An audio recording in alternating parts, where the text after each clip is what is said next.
확실하게 다스리고 계심을 믿게 하여 주시옵소서.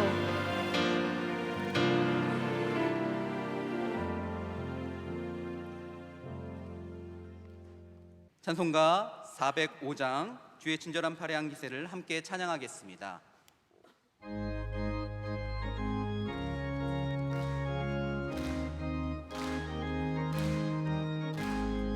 주의 친절한 팔의 안기세 우리 마음이 평안하리니 항상 기쁘고 복이 되겠네. 영원하신 팔의 안기세 주의 팔에 크신 팔의 안기세 주의 팔에 영원하신 팔의 안기세 날이 갈수록 주의 사랑이 두루 광명하게 비치고 전성 가는 길 편히 가리니 영원하신 팔의 안기세 주의 팔에 크신 팔의 안기세 주의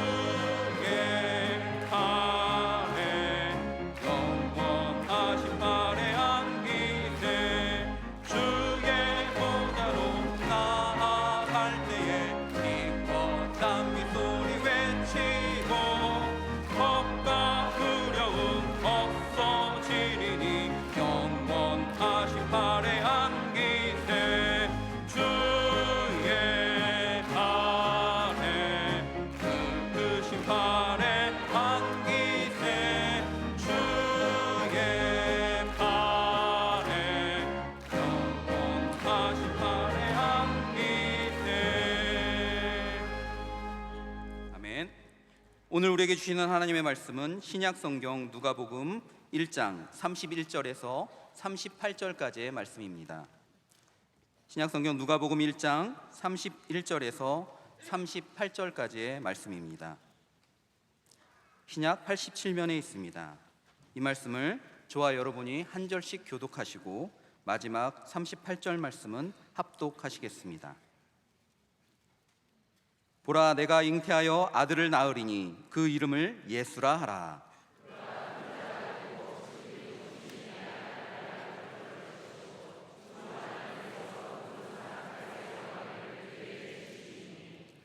영원히 야곱의 집을 왕으로 다스리실 것이며 그 나라가 무궁하리라.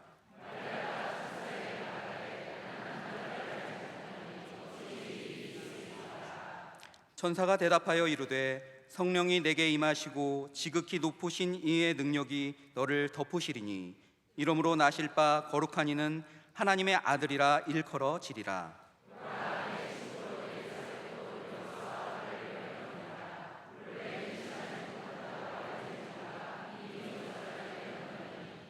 대저 하나님의 모든 말씀은 능하지 못하심이 없느니라. 마리아가 이르되 주의 여종이오니 말씀대로 내게 이루어지이다 하매 천사가 떠나가니라. 아멘.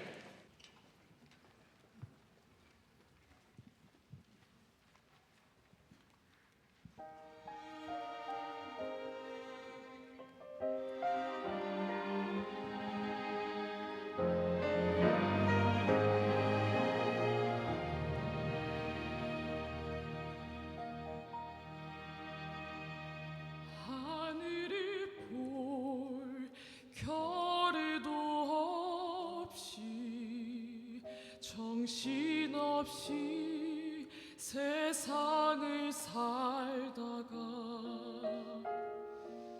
마음의 먹먹함이 내 삶을 짓누를 때 그제서야 주님을 찾습니다. 행복을 느끼 겨를도 없이 분주하게 세상을 살다가 인생의 허무함이 내 삶을 짓누를 때 그제서야 주님을 찾습니다.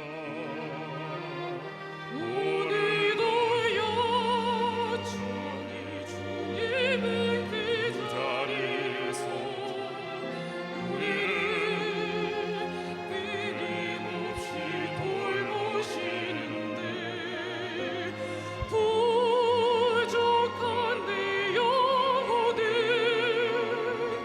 아직도 갈 길을 모릅니다.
모든 것은 나 이런 것 같은 순간에도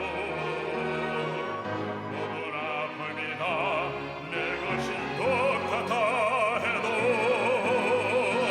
항상 지키시는 나의 주 세상에 살아갈 힘 되시네.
말씀으로 은혜 받는 시간입니다. 담임 목사님께서 그 이름을 예수라 하라는 제아의 말씀을 선포하실 때 큰 은혜의 시간 되실 줄 믿습니다.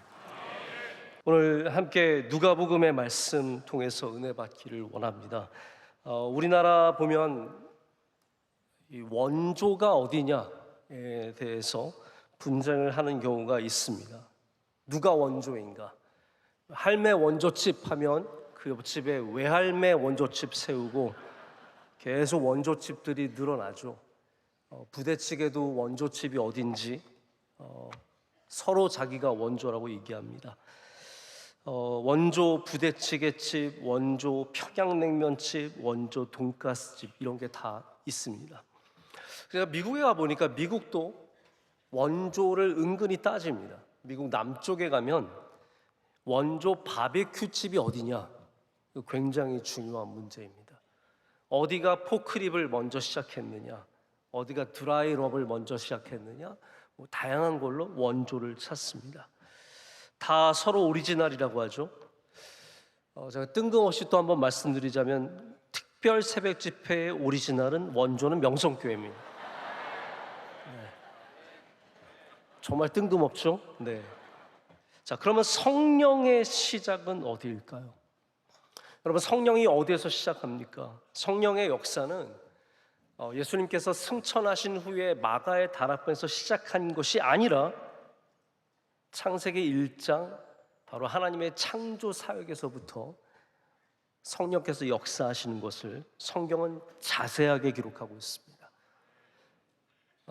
그냥 넘어갈 수 없을 정도로 명확하게 성령이 운행하고 계셨고 역사하고 계셨다는 것을 우리에게 말씀해 주고 있습니다. 그래서 오늘 이 사건 속에서도 예수님의 탄생 속에서도 성령께서 얼마나 개입하고 계시고 이 모든 것의 중심을 잡고 계시는지 우리가 볼 수 있어야 합니다.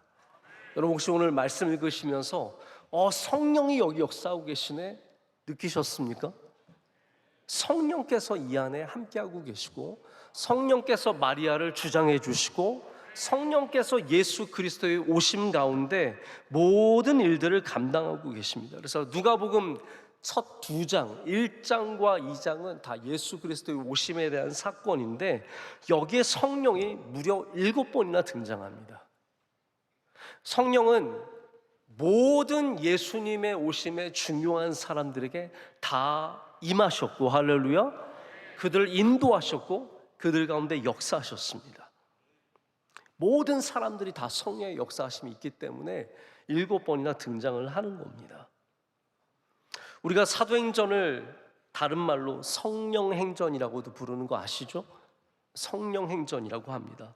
그런 면에서 누가는 사도행전에만 성령을 부각시키는 것이 아니라 여기 예수 그리스도의 오심을 전하고 예수 그리스도의 사역을 전하는 누가복음에서도 성령의 역사를 아주 중요하게 우리에게 보여주고 있습니다.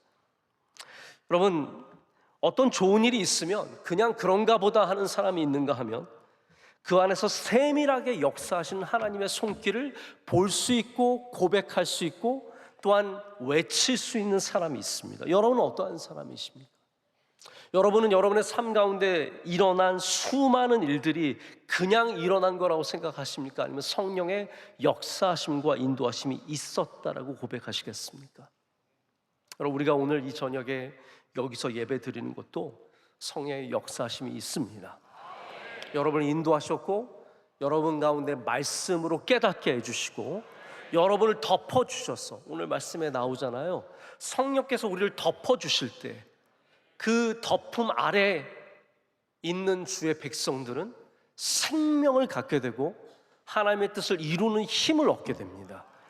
오늘 성령이 이 성전을 덮어주시기를 간구합니다. 여러분의 심령을 덮어주시길 축복합니다. 여러분의 가정을 덮어주시길 축복합니다. 그럴 때 하나님의 놀라운 뜻이 반드시 여러분 삶 가운데 이루어질 줄로 믿습니다. 여러분, 어떻게 좋은 가죽 가방이 우리 손에 그냥 저절로 뚝 떨어질 수 있겠습니까? 그걸 만든 사람이 있으니까 우리 손에까지 오게 되는 거 아니겠습니까? 어떻게 좋은 일이 우리에게 그냥 뚝 떨어질 수 있겠습니까? 그것을 만드신 하나님께서 역사하고 계시고 인도하고 계신 것을 우리가 그 손길을 반드시 고백할 수 있어야 합니다. 내가 나된 것은 하나님의 은혜다라는 것. 우리 가정이 이 정도 먹고 살게 된 것은 하나님의 은혜다. 대한민국이 이 정도로 먹고 살게 된 것은 하나님의 은혜다. 요즘에 제가 다른 나라들 가보면 한국을 바라보는 시선이 아주 많이 바뀌었습니다. 예전에 저도 이제 미국에서 학교를 다닐 때 저희는 어쨌든 김치 냄새 안 나려고 굉장히 노력을 많이 했습니다.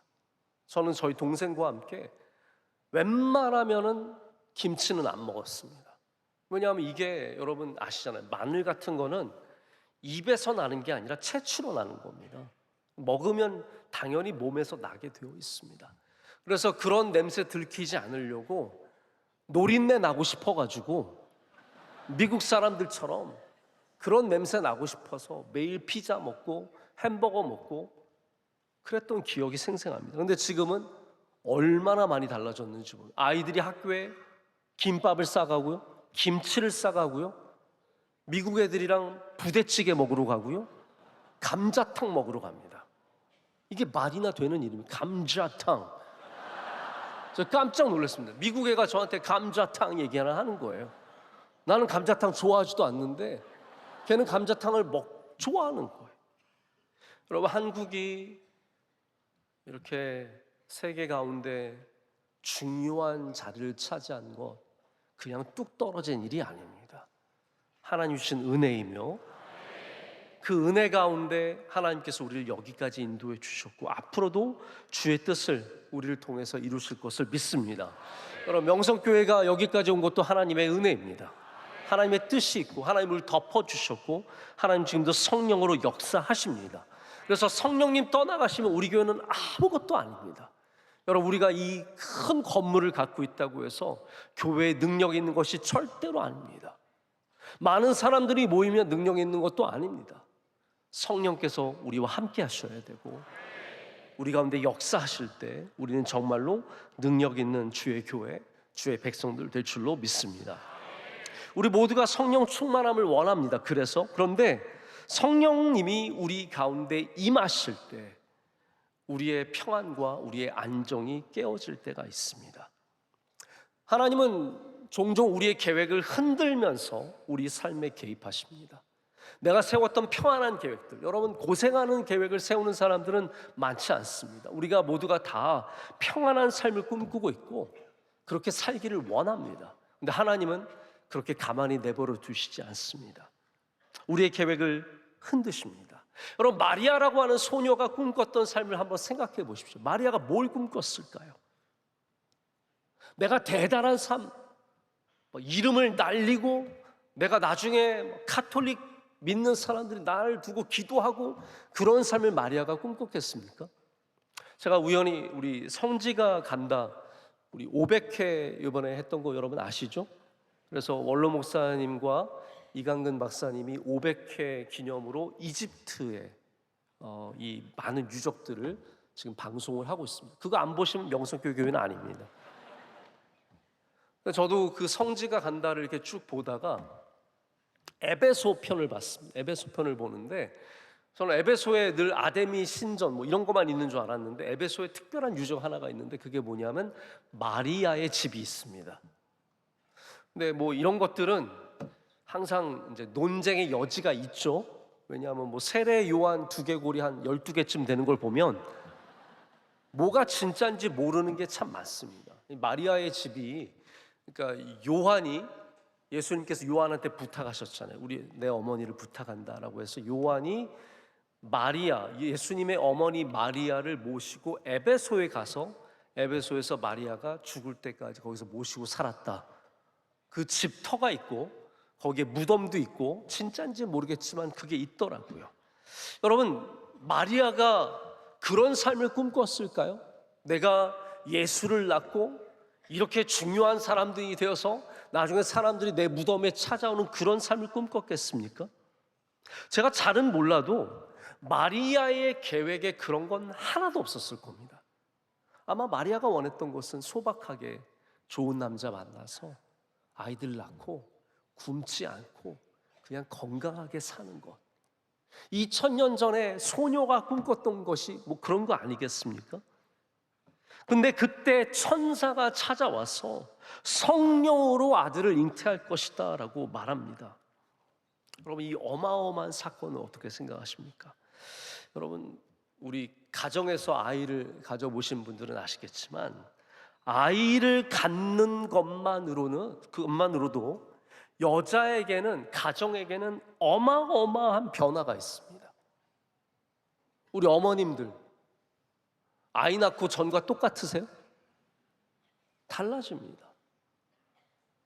많은 것이 달라집니다. 삶의 균형이 다 깨집니다. 내 한 몸 건사하던 삶에서 애를 돌보고 남편을 돌보고 집을 돌보고 일하고 일이 산더미 같이 돼버립니다. 요즘에 아이들 많이 낳지 못하는 건 저는 사실 젊은 분들 이해가 돼요. 왜냐하면 우리의 일상이 너무 많이 흔들리는 겁니다. 하나만 낳아도 정신이 없고 둘을 낳으면 정신이 있었는지조차 모르죠. 셋을 낳으면요 정말 기가 막힙니다. 마리아가 아이만 낳아도 바뀌는 삶 속에서 이러한 남자를 알지 못하고 아이를 낳는 이런 것을 받아들일 수 있겠습니까? 근데 여러분, 하나님께서 우리의 삶을 흔드실 때 그 흔드는 것은 우리를 부르신 하나님의 뜻이 있음을 분명하게 믿어야 합니다. 하나님의 크신 능력과 계획 안으로 들어오라고 하는 그 초청의 부르심입니다. 아브라함의 삶을 흔드시고 목동으로 잘 살던, 제가 보니까 다윗은 목동을 했어도 아주 잘했을 거예요. 그렇지 않습니까? 동의하지 않으세요? 다윗이 목동 생활만 제대로 했어도 대단한 부자가 됐을 겁니다. 그렇게 목숨 걸면서 양 지키는 사람의 양떼가 얼마나 늘었겠습니까? 그 리더십과 그 모든 것을 보면은 다윗은 거기로 가도 충분히 성공할 수 있었는데 하나님께서 다윗의 그 편안한 삶을 흔드시는 겁니다. 사울은 바리새파로서 많은 사람들에게 존경을 받으면서 권력을 가졌던 젊은 사람이었습니다. 그러한 사울의 삶을 하나님께서 흔드셔서 바울로 변화시켜 주셨습니다. 여러분, 그렇습니다. 편안한 삶 속에서 하나님의 계획 안으로 들어가는 것이 신앙입니다. 여러분, 그래서 믿음 생활 잘하려면 우리는 편안함과 싸울 줄 알아야 합니다.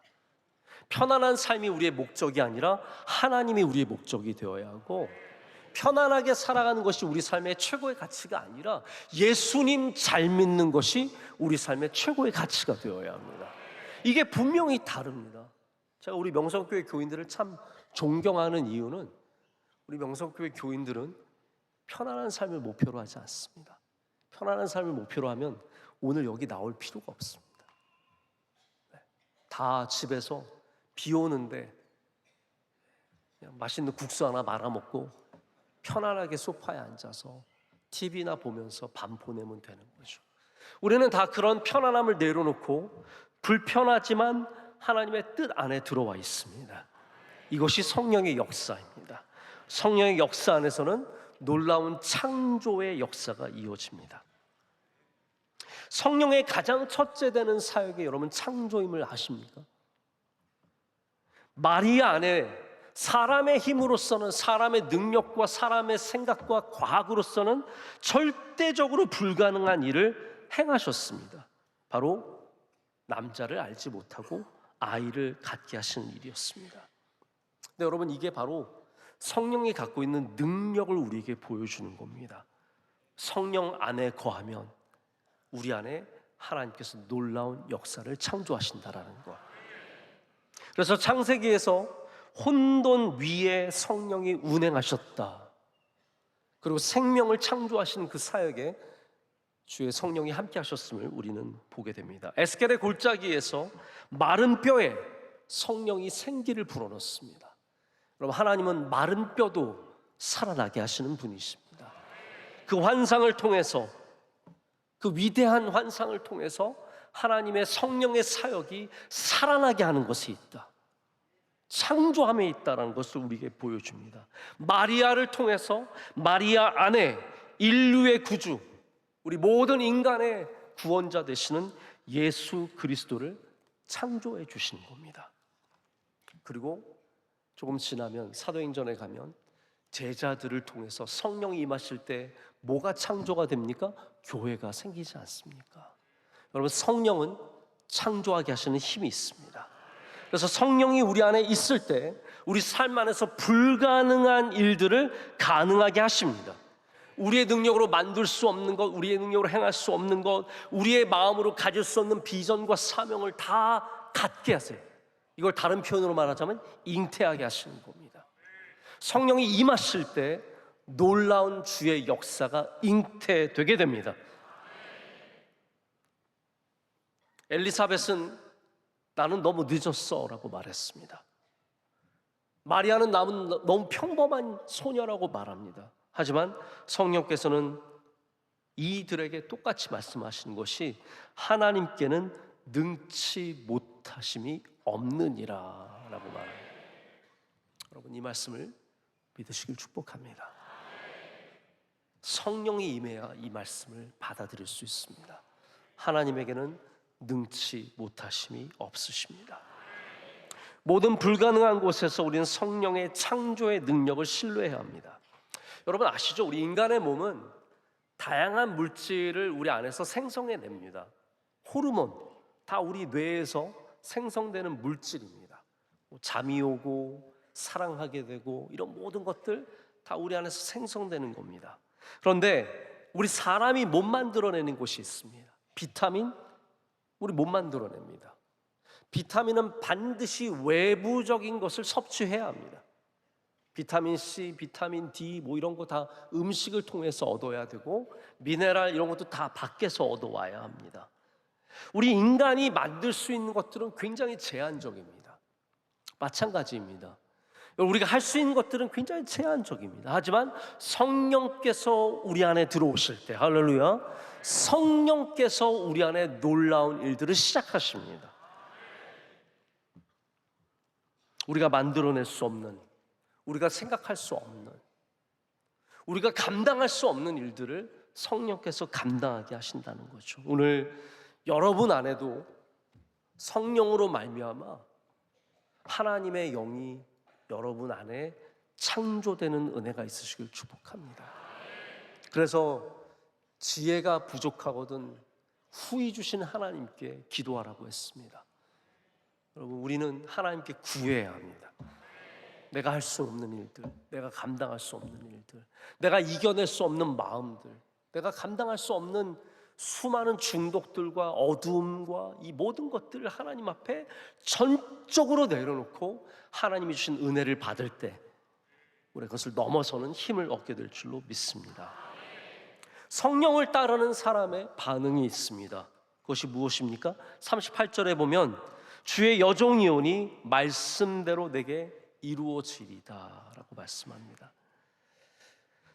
여러분 우리의 고백이 이와 같아야 합니다. 말씀대로 내게 이루어지이다. 말씀대로 이루어지이다.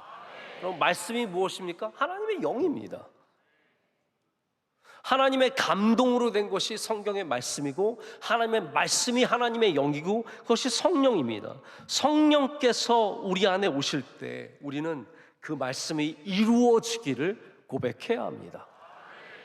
항상 기도하실 때도 주의 뜻이 이루어지게 하여 주시옵소서. 내 삶 속에서 주의 뜻이 이루어지게 하여 주시옵소서. 우리 자녀들의 삶 속에서 주의 뜻이 이루어지게 하여 주시옵소서.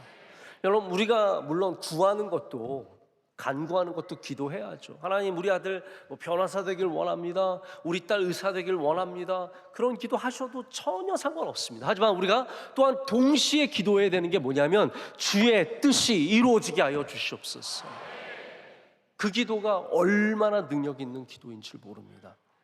우리는 그렇게 생각하죠. 야, 변호사 되면 우리 아들이 변호사 되면 행복한 삶을 살 수 있을 거야. 사회에서 존경받고. 제가 보면은 변호사든 의사든 박사든 이 학위라든지 이 타이틀이 주는 명예가 있습니다. 예를 들어서 내가 놀 수 있는 운동장이 있다면 여기서 놀다가 박사학위를 받으면 박사학위를 받아야만 들어갈 수 있는 운동장이 따로 있습니다. 거기 들어가서 놀 수 있는 거예요. 의사가 되면 의사들이 노는 놀이터에 가서 놀 수가 있는 것이고 변호사가 되면 변호사 놀이터에 가서 놀 수 있는 그런 능력이 있기 때문에 귀하죠. 그래서 여러분의 자녀들이 그런 귀한 직분, 직업 갖는 거 참 좋습니다. 근데 여러분 진정한 삶의 행복은 꼭 의사가 되어야만 갖는 것은 절대로 아닙니다. 변호사가 되어야만 그렇게 행복한 것도 아닙니다. 하나님의 뜻이 우리 안에 이루어질 때 우리 인간은 정말로 행복함을 누릴 수 있습니다. 그것이 행복입니다. 그것이 능력입니다. 마리아가 순종으로 응답했습니다. 여러분 성령의 뜻을 따르는 것은 사실 그렇게 명확하지 않습니다. 자, 여러분 한번 생각해 보세요. 하나님이 우리를 인도하실 때 지도를 다 보여주시고 인도하시면 얼마나 좋을까요? 생각해 보세요. 이렇게 만약에 예를 들어서 우리 내비게이션 쓸 때 요즘 우리 내비게이션 참 좋아지지 않았습니까? 지도를 보면요, 막힌 구간은 빨간색으로 표현이 됩니다. 표시가 됩니다. 아시죠? 운전 안 하세요?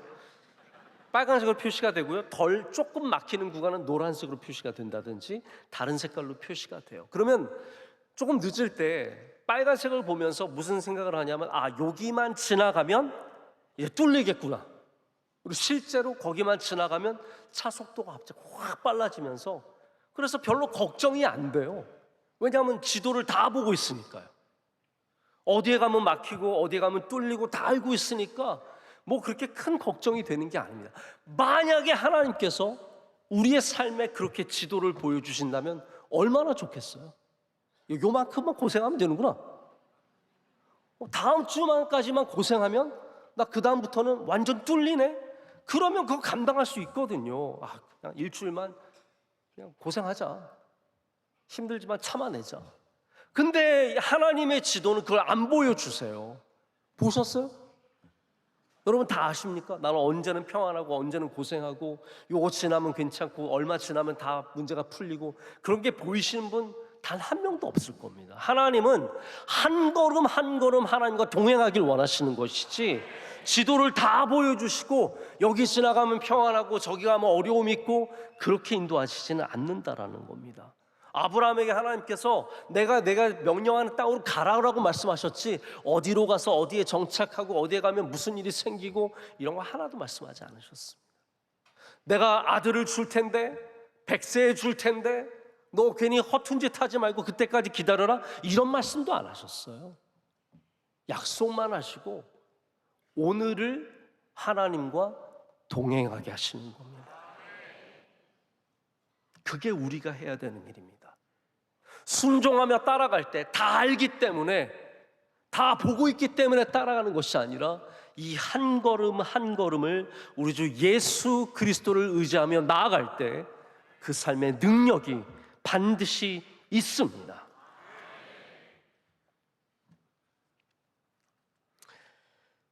그래서 한 걸음을 믿음으로 내딛는 것이 성령을 따르는 삶입니다. 여러분 삶에서도 앞날을 알 수 없는, 도저히 앞이 보이지 않는, 정말 안개가 껴도 단 한 치도 안 보이는 그런 안개 있지 않습니까? 그런 안개와 같은 삶을 마주할 때도 주님을 신뢰하는 마음으로 성령을 의지하여서 발걸음을 내디디시길 축복합니다. 두려워하지 마시고 염려하지 마시고 그 믿음의 발걸음을 내디디시면 하나님께서 손잡아 주시고, 이 어린 소녀가 얼마나 두려웠겠습니까? 이게 말이 안 되는 거잖아요. 어떻게 이런 걸 감당할 수 있겠습니까? 그러나 성령을 의지하니까 한 걸음씩 한 걸음씩 걸어가는 거예요. 친족 엘리사벳의 집에 가서 엘리사벳을 보면서, 아, 하나님은 능치 못하심이 없으시구나, 하나님이 이렇게 역사하시는구나를 보면서 다시 마음의 위로를 얻고, 거기서 선배 언니도 아니죠, 선배 아주 할머니 조언을 받아가면서 아이를 품고 키우게 되는 겁니다. 근데 여러분, 마리아가 그냥 아이를 잉태한 정도가 아닙니다. 만약에 이렇게 남자를 알지 못하는 소녀가 약혼도 하기 전에 약정만 하고 아이를 가졌을 때 사회적으로 받는 비난과 조롱과 멸시와 천대와 이런 걸 생각해 보십시오. 우리나라도 요즘에 이제 캔슬 컬처라고 그래서 취소 문화가 이제 들어왔습니다. 미국에서 굉장히 강력한 힘을 갖고 있는 문화예요. 그게 뭐냐 하면 부끄러운 사람을 다 잘라내는 겁니다. 팔로우 취소하고 나 모르는 척하고 다 버리는 겁니다. 아마 마리아가 이 시대에 SNS를 하고 있었다면 다 잘랐을 겁니다. 난 마리아 몰라, 마리아와 같은 사람 나 안 놀아, 나 마리아와 아무 상관없어. 여러분, 누가 감옥에 가서 청문회 없어, 저 아무 상관없습니다, 저 전혀 모르는 사람입니다, 다 이렇게 하지 않습니까? 그런데 마리아가 뭐라고 말했습니까? 말씀대로 내게 이루어지이다. 하나님의 뜻을 따라가는 삶이 지금 우리가 보기엔 위대해 보이지만 얼마나 많은 비판과 모욕과 어려움이 있는지 모릅니다. 다시 말해서 여러분이 만약에 성령의 충만함으로 말미암아 하나님의 인도하심을 따라가는 삶을 살기로 작정하신다면, 말씀대로 이루어지기를 원하신다면 모욕과 핍박과 아픔을 품을 수 있는 믿음도 가지셔야 합니다. 할렐루야. 정말로 중요합니다. 교회 다니는 거 예전처럼 나는 무슨 교회 다녀요, 무슨 교회 다녀요, 그런 시대가 이제는 아닙니다. 이제는 교회 다니는 것을 오히려 감추는 시대가 되었습니다. 그러나 우리는 예수님 믿는 것을 가장 큰 자랑으로 알아야 합니다. 가장 큰 자부심으로 가져야 되고 가장 큰 기쁨으로 감당해야 합니다. 모욕과 핍박을 이겨내는 믿음을 가져야 된다는 거죠. 제가 이번에 해외 갈 때 작은 책을 한 권 가져갔습니다. 제가 예전에는 비행기에서 책을 참 많이 읽었는데 이제는 책 읽기가 참 어려워서 이제 많이 가져가지도 않습니다. 이거 하나 읽으면 다행이다라는 생각으로 한 권을 가져갔습니다. 그 책이 강준민 목사님이 쓰신 리더의 고독이라고 하는 제목의 책이었습니다. 제가 한번 이렇게 전에 훑어보다가 이건 조금 더 마음을 두고 읽고 싶다라는 생각이 들어서 이번에 여정에 가져가서 오가는 길에 중간중간에 그 책을 읽었습니다. 이 안에 지금 새생명교회, LA 새생명교회를 섬기시는 강준민 목사님의 수많은 고독의 시간이 담겨져 있었습니다. 사랑하는 교인들에게 버림받았던 일들. 왜냐하면 강준민 목사님이 동양선교교회라고 하는 LA에서 그 당시에 가장 잘 나가는 교회의 담임 목사님으로 계시면서 정말 이루 말할 수 없는 존경과 사랑을 젊은 50대, 40대에 누리셨어요. 그러다가 동양선교교회에 어려움이 오면서 강준민 목사님을 향한 수많은 루머들, 거짓말들, 강준민 목사님을 어렵게 하는 수많은 일들이 막 퍼져가고 고소와 고발이 있고 그러면서 너무너무 어려움을 많이 당하셨어요.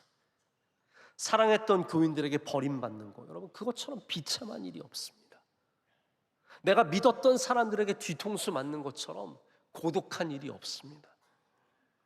수많은 비난과 말도 안 되는 거짓말들. 여러분 뉴스가요, 무슨 일이 일어날 때 뉴스를 다 믿지 마세요. 얼마나 그 안에 악한 거짓말들과 악한 이야기들이 많이 있는지 모릅니다. 저도 많이 당해봤고 우리 원로 목사님 너무 많이 당하셨고요. 그런 일들이 끊임없이 이어집니다. 근데 강준민 목사님도 그런 걸 당하셨던 거예요. 그러면서 뭐라고 말씀하시냐면, 제가 참 은혜를 받은 게 뭐냐면 이 얘기를 드리고 싶은 거예요.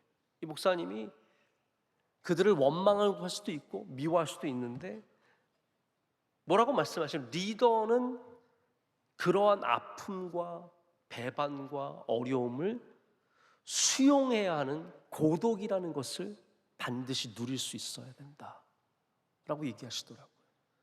그때 제가 굉장히 많은 울림이 있었습니다. 우리의 삶이라는 것이 박수만 있는 것 아니지 않습니까? 오늘 박수 받았지만 내일 야유받을 수 있는 것이 우리의 삶 아닙니까? 오늘 대단한 것을 먹었지만 내일은 굶을 수 있는 것이 우리의 삶 아닙니까? 그런데 믿는 사람이라면 좋은 것도 누릴 수 있어야 하지만 아픈 것도 참을 수 있는 믿음의 자세가 필요하다는 거예요. 그게 이제 리더의 고독이다라는 표현을 쓰시는 겁니다.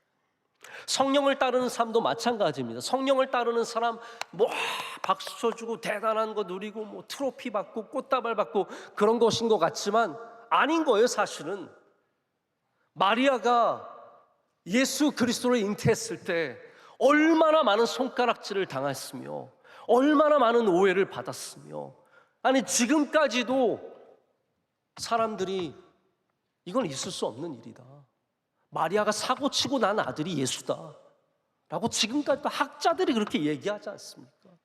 지금까지도 손가락질 받는 여인이 마리아인 거예요.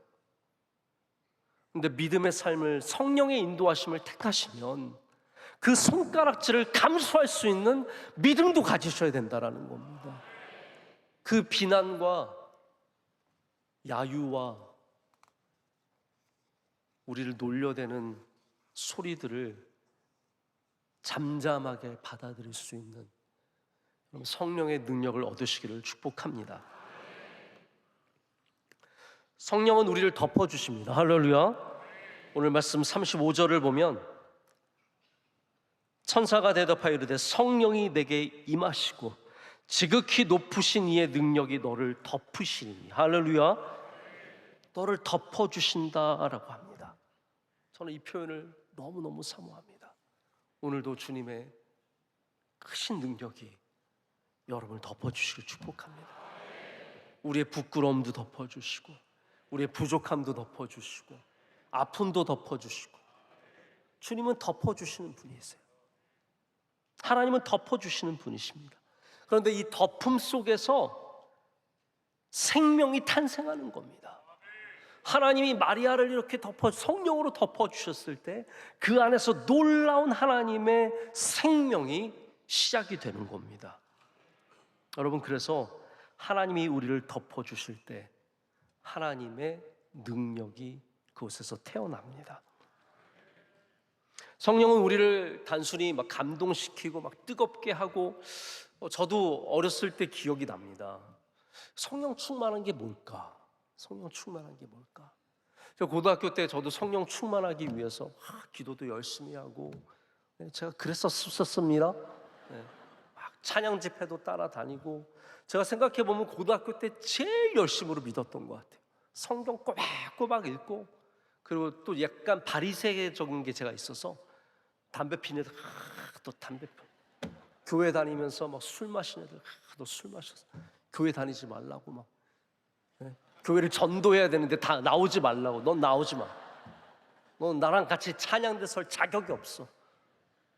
엄청 제가 깐깐하게 굴면서 열심히 믿었습니다. 기도도 많이 했습니다.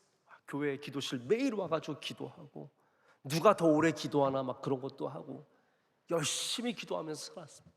성령의 충만하심이 무엇인가?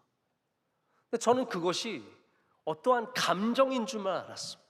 내가 뜨거워지는 것, 내 마음에 막 어떤 감동이 있는 것. 그런데 성경을 보니까 성령의 충만함은 우리로 하여금 예수 그리스도를 품는 것을 성령의 충만함이다라고 말하는 것 같습니다.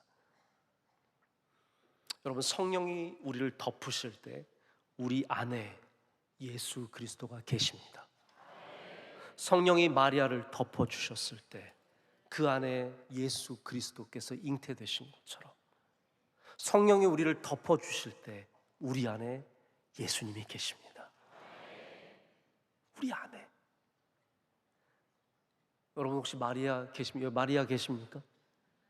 우리 아무도 마리아가 아닙니다. 그러나 우리 모두가 성령의 덮으심을 경험할 때 예수 그리스도를 품게 됩니다.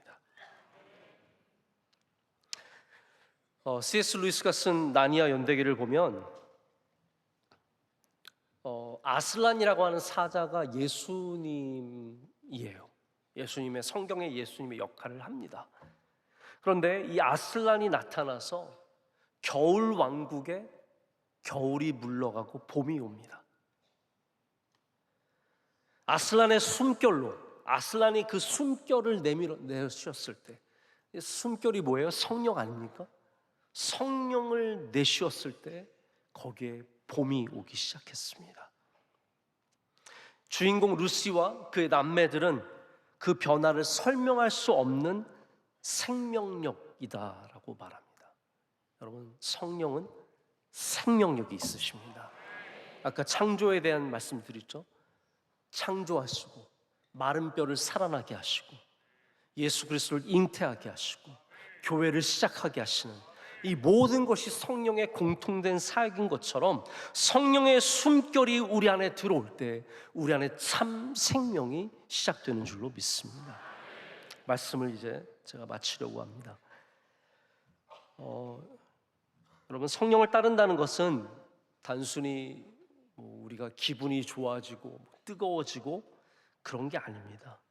그래서 성령의 임재를 자꾸 은사나 행동으로 드러내려고 하는 사람들이 있습니다. 이게 바리새인적인 거예요. 여러분, 겉으로 드러나는 게 절대로 아닙니다. 바리새인이 왜 자꾸 겉으로 보이려고 했잖아요. 기도하면서 머리를 흔들고 금식을 하면 머리를 안 감아요. 왜냐하면 사람들이 보고 알아야 되니까. 누추하게 입어요. 지가 고생 엄청 하는 것처럼 보여요. 여러분, 오늘 제 얼굴이 나쁘지 않죠? 네.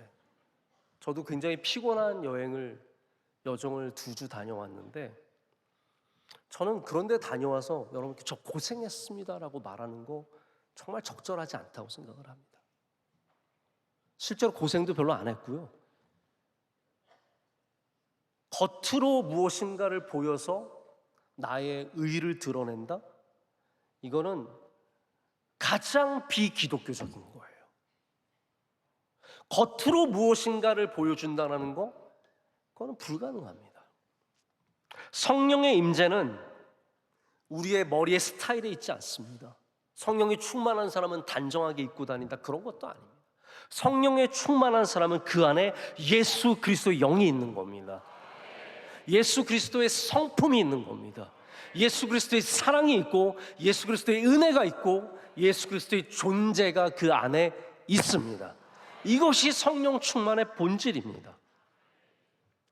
오늘 성령이 여러분을 덮으실 때 우리의 겉모습이 바뀌는 것이 아니라 우리 안에 예수 그리스도의 생명이 시작될 줄로 믿습니다. 그것이 우리의 존재가 되고 우리의 삶의 목적이 되고 우리의 삶을 살아가는 방식이 될 때 그게 바로 성령 충만한 삶입니다. 저는 우리 교회가 성령주의 교회가 되기를 간절히 소망합니다. 비록 저희가 불 받으시오, 성령 이러지 않아도 우리는 기본적으로 성령 충만해야 합니다. 성령을 사모해야 합니다. 모든 곳에서 성령의 임재하심을 경험해야 되고 인도하심을 반드시 믿고 고백해야 되며 성령의 역사하심을 기대해야 합니다. 우리 명성교회 성령의 역사가 있기를 간절히 소망합니다. 성령께서 우리를 덮어주시기를 원합니다. 덮어주셔서 우리 안에 생명이 넘쳐나게 하시기를 원합니다. 오늘도 이 밤에 성령께서 여러분을 덮어주실 때 여러분 안에 그리스도의 아름다운 형상이 이루어지는 은혜가 있을 줄로 믿습니다. 우리 함께 찬양하시고 또 기도하는 시간 잠시 갖겠습니다. 우리 찬양할 때 여호와께 돌아가자 함께 찬양하겠습니다.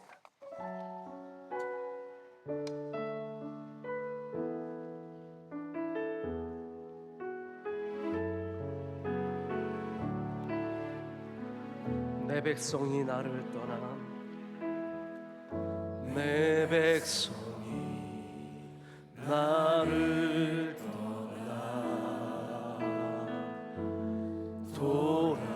돌아섰지만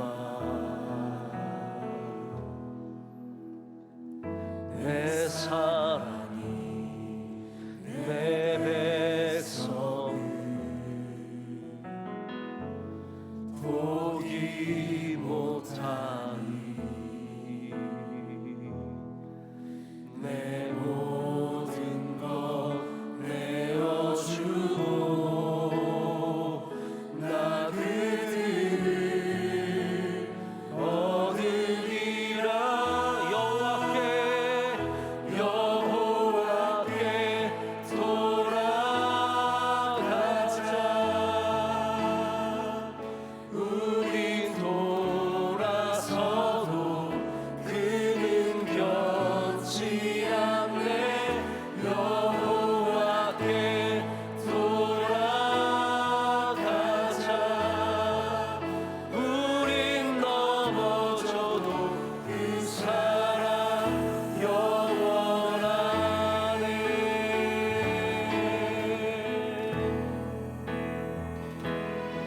백성이 내 백성 나를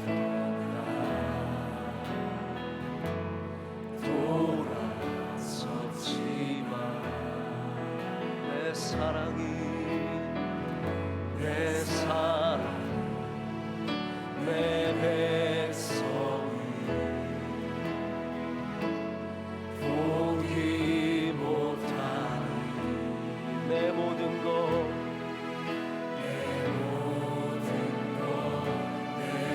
내어주고 나 그를 얻으리라 여호와께 돌아가자 우리 돌아서도 그는 변치 않네 여호와께 돌아가자 우린 넘어져도 그 사랑 여호와께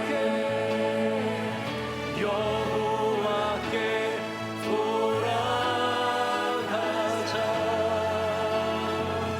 우리 돌아서도 그는 변치 않네 여호와께 돌아가자